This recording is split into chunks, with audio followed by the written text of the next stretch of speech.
আপোনালোক সকলোকে মই শ্ৰদ্ধাৰ মোৰ চেনেল শ্ৰদ্ধাছ ডায়েৰীৰ আন এটি নতুন ৰেচিপি ভিডিঅ'লৈ ৱেলকাম কৰিছোঁ। যেহেতু গৰমৰ দিন, গতিকে গৰমৰ দিনত আমাৰ অলপমান ঠাণ্ডা জাতীয় বস্তু খাবলৈ মন যায়, নহয় জানো? সেইকাৰণে আজি আপোনালোকলৈ লৈ আহিছোঁ মই এটা ফ্ৰুট ডিজাৰ্ট, যিটো আমি ফ্ৰিজত ৰাখি অলপমান ঠাণ্ডা কৰি খাব পাৰোঁ। বহুত ইজি ৰেচিপি, আপোনালোকে ঘৰত নিশ্চয় এবাৰ ট্ৰাই কৰি চাব।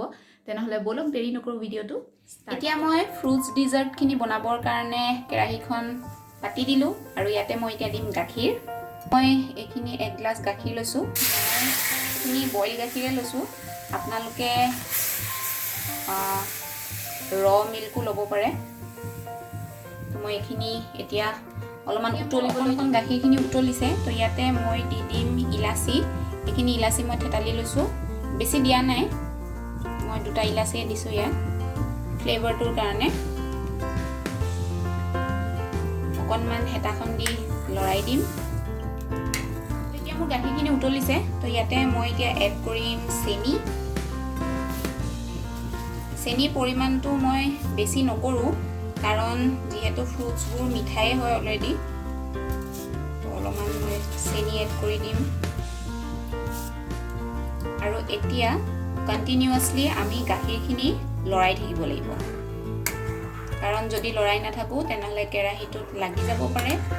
সেইকাৰণে আমি লাহে লাহে গাখীৰখিনি অলপমান ডাঠ হোৱালৈকে লৰাই দিম। চ' এতিয়া আপোনালোকে দেখিছে মোৰ গাখীৰখিনি উতলিলে আৰু গাখীৰখিনি এতিয়া অলপমান ডাঠ হৈ গৈছে।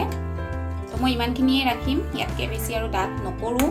তো এতিয়া মই এটা বাতিলৈ এইখিনি ট্ৰান্সফাৰ কৰি ল'ম আৰু বাতিটোতে এইখিনি মই এতিয়া অলপমান ঠাণ্ডা হ'বলৈ। আপোনালোকে চাব পাৰে মই যিখিনি গাখীৰ আছিলে সেইখিনি মই বাতিটোলৈ ট্ৰান্সফাৰ কৰি আনিলোঁ আৰু এইখিনি ঠাণ্ডা হৈ গ'ল। তো এতিয়া ইয়াতে মই এড কৰিম ফ্ৰুটছখিনি। তো ইয়াতে মই লৈছোঁ অলপ আঙুৰ, কল, তাৰপিছত ডালিম আৰু আপেল আৰু অলপমান ড্ৰাই ফ্ৰুটছ। আপোনালোকে যি যি ফ্ৰুটছ ভাল পায় সেই অনুসৰি আপোনালোকে দিব পাৰে।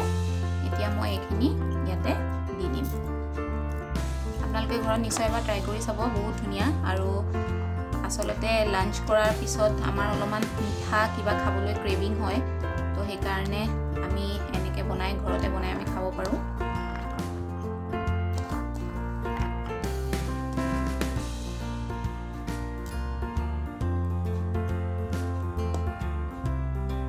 মই অকণমান চামুচখন দি মিলাই দিম আৰু এতিয়া ইয়াৰ ওপৰতে মই দিম অলপমান চকলেট চিৰাপ। এইখিনি মই ডাবল বইলিং প্ৰচেছেৰে কৰি লৈছোঁ।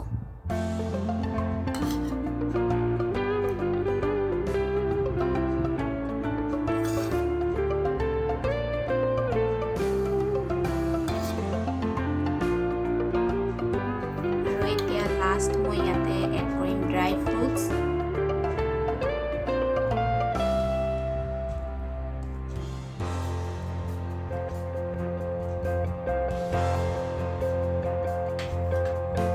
আপোনালোকে চাব পাৰে মোৰ যি ফ্ৰুট ডিজাৰ্ট সেইখিনি ৰেডি হৈ গ'ল। এইখিনি আপোনালোকে 1 ঘণ্টাৰ কাৰণে ফ্ৰিজাৰত ৰাখি দিব, কাৰণ যিহেতু ডিজাৰ্ট হয় গতিকে অলপমান ঠাণ্ডা হ'লে ভাল লাগে খাবলৈ কাৰণে। তো আপোনালোকেও ঘৰত এবাৰ ট্ৰাই কৰি চাব, খাবলৈ বহুত বেছি ভাল হয় আৰু বহুত টেষ্টিও হয়।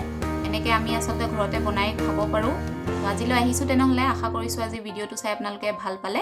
তেনেহ'লে ঘৰত নিশ্চয় এবাৰ ট্ৰাই কৰি চাব আৰু এটা নতুন ভিডিঅ'ত পুনৰ লগ পোৱাৰ প্ৰতিশ্ৰুতিৰে হাঁহি থাকক, সুস্থ থাকক আৰু মনত ৰাখিব, লাভ ইয়ৰ চেল্ফ হামেশা।